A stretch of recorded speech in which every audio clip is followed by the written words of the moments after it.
Washington is now fighting two battles at once, one in Iran and another over how that war is being reported at home. The White House is attacking coverage it considers hostile. The FCC is warning broadcasters to correct course, and in Iran, state media is flooding a tightly controlled information space with claims, denials, and AI-driven imagery. The deeper story is no longer just what this war is doing on the ground, but who gets to shape the version of events the public is allowed to see.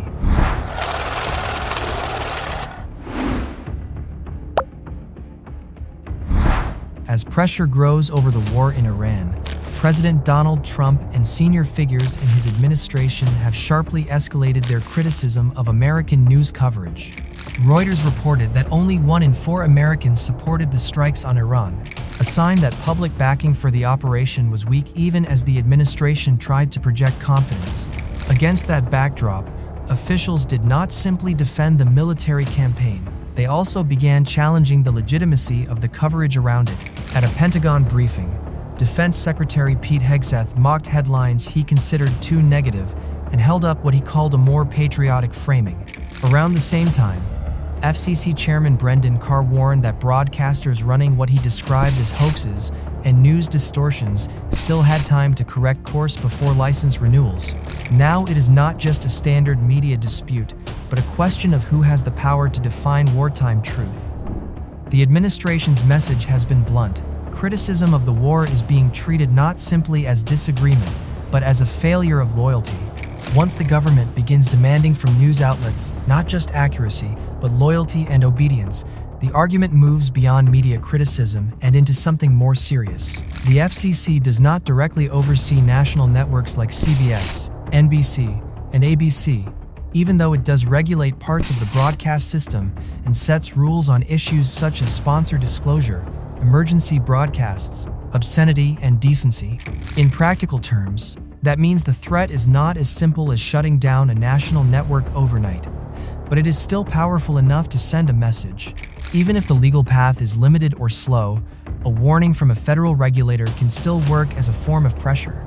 It can make editors, station owners, and local affiliates think twice about how aggressive or skeptical they want their coverage to be.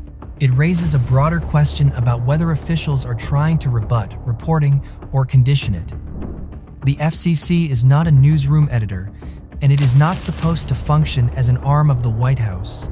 Its authority is tied to specific parts of the communications system, not to the broad power to punish journalism simply because the coverage is inconvenient. That is the point critics keep returning to when they invoke the First Amendment. In the American system, the government is not supposed to decide which war coverage is patriotic enough to deserve protection.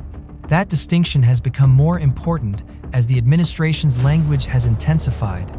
Trump has long described parts of the press as enemies, and this war has given that instinct a new target. Associated Press reported that the White House sharply criticized CNN after the network aired part of a public statement from Iran's new supreme leader, accusing the outlet of giving airtime to an enemy voice. It shows the pressure is not limited to one briefing or one angry quote. It is part of a broader effort to challenge not only what journalists report, but whether they should report certain things at all. A government has every right to challenge coverage, deny allegations, and make its case. But when senior officials start framing unfavorable reporting as disloyal, and regulators appear to reinforce that message, the pressure can be felt long before any legal action begins. In wartime, that kind of pressure can quickly narrow the space for independent reporting. If the American side of this story is about pressure on independent media, the Iranian side is about something far more direct: state control. Reporters Without Borders has ranked Iran near the bottom of the Global Press Freedom Index. Television, radio, and much of the domestic information space operate under state control. Western outlets face severe restrictions, and repeated internet shutdowns make independent verification much harder. In that environment, reporting, censorship, and propaganda do not operate separately, they are part of the same system. That helps explain why so many wartime claims coming out of Iran have been difficult to verify, and in some cases impossible to trust at face value. Iranian state media and pro-regime reports claim that Iranian forces had killed or injured 650 American personnel in the first 2 days of the war. but Reuters reported that the Pentagon had confirmed 6 U.S. military deaths. Such a wide gap immediately raised doubts about whether those casualty numbers were meant to inform the public at all or simply to shape morale.